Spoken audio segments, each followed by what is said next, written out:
السلام علیکم، کیسے ہیں آپ سب؟ امید ہے آپ سب لوگ خیریت سے ہوں گے۔ تو آج ہم اپنے ناول انوکھی محبت کی قسط نمبر 11 سٹارٹ کریں گے۔ آ گئے آپ لوگ؟ اتنی دیر لگا دی۔ جیسے ہی سب گھر میں داخل ہوئے، حماد نے فوراً بے صبری سے پوچھا، ہاں بیٹا، بس وہ دیر ہو گئی۔ کیا ہوا ماما؟ آپ اتنی چپ کیوں ہیں؟ بتائیے نا، کیا کہا ان لوگوں نے؟ صفیہ نے بیٹے کے چہرے پر دیکھا جہاں اس وقت صرف خوشی ہی خوشی تھی۔ بیٹا، ان لوگوں نے منع کر دیا۔ صفیہ بیگم نے ہمت کر کے کہا۔ کیا؟ کیا کہا آپ نے؟ منع کر دیا؟ ہاں حماد، انہوں نے منع کر دیا۔ لیکن کیوں آپی، منع کیوں کر دیا؟ صدیقی انکل نے حائفہ کی بات پکی کر دی ہے اپنے دوست کے بیٹے سے۔ کیا؟ حماد ایک جھٹکے سے کھڑا ہوا۔ حماد آرام سے، تھامی نے حماد کو سنبھال کر کہا۔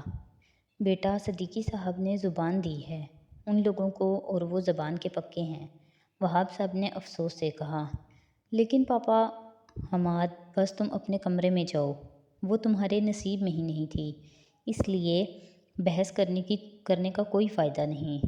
لیکن پاپا، بس چپ، میں نے کہا نا اپنے کمرے میں جاؤ۔ ٹھیک ہے، میں جا رہا ہوں اپنے کمرے میں، لیکن آپ سب سن لیں، شادی تو حائفہ کی مجھ سے ہی ہوگی، چاہے مجھے اس کے لیے کچھ بھی کرنا پڑے۔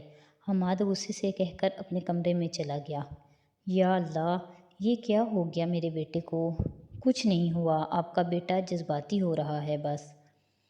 آپ نے مجھے بتایا نہیں کہ آپ نے اسامہ سے حائفہ کی بات پکی کر دی؟ ہادیہ بیگم کمرے میں آتے ہی صدیقی صاحب سے بولی۔ ہاں بس میں آپ کو بتانے ہی والا تھا کہ وہ لوگ کل رسم کرنے آئیں گے۔ رسم؟ ہادیہ بیگم نے چونک کر بولا۔ جی رسم، لیکن حماد بھی بہت اچھا لڑکا ہے، اب ایک بار سوچیں تو۔ میں نے کب کہا بیگم کہ حماد اچھا نہیں ہے؟ لیکن آپ جانتی ہیں نا، احمد میرا بچپن کا دوست ہے، اس نے ہمیشہ ہر مشکل وقت میں میرا ساتھ دیا ہے، اور آپ یہ بھول رہی ہیں کہ میں زبان دے کر پیچھے ہٹنے والوں میں سے نہیں ہوں۔ اسی لیے کل وہ لوگ آئیں گے، آپ لوگ تیاری ٹھیک سے کریے گا۔ ٹھیک ہے، جیسا آپ کہیں۔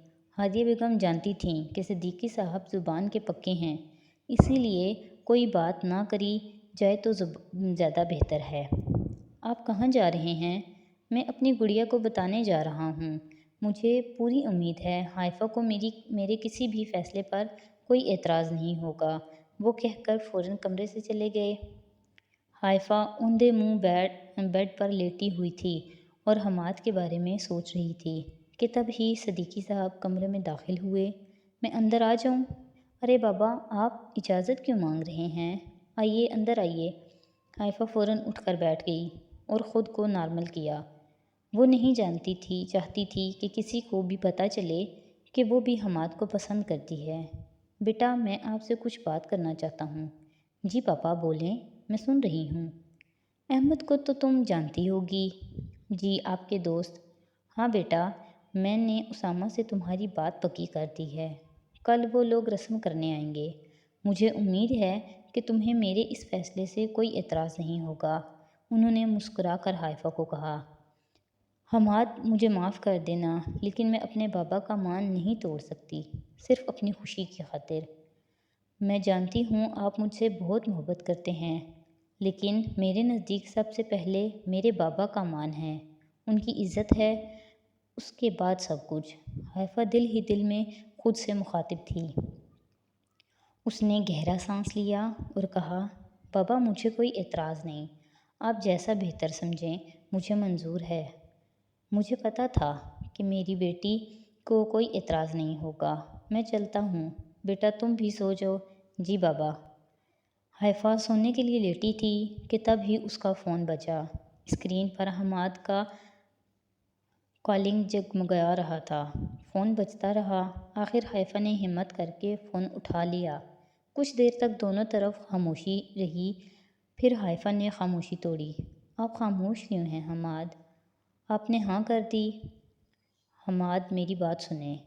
حائفہ، میں نے پوچھا، آپ نے اس رشتے پر خود ہاں کی ہے؟ میں اپنے بابا کا مان نہیں توڑ سکتی۔ اوہ، تو آپ نے اسی لیے ہاں کر دی؟ رائٹ۔ جی، اور آپ سے بھی یہی کہوں گی کہ آپ مجھے بھول جائیں۔ کیا کہا آپ نے؟ بھول جاؤں آپ کو؟ حیفا، شاید آپ نے ٹھیک سے سنا نہیں۔ میں آپ سے محبت کرتا ہوں اور یہ سب کوئی مذاق نہیں۔ بھولنا اتنا آسان ہوتا تو کب کب بھول جاتا، لیکن میں اپنی محبت کو اپنا بنا کر رہوں گا۔ شادی تو آپ کی مجھ سے ہی ہوگی، یہ بات آپ اپنے ذہن میں بٹھا لیں۔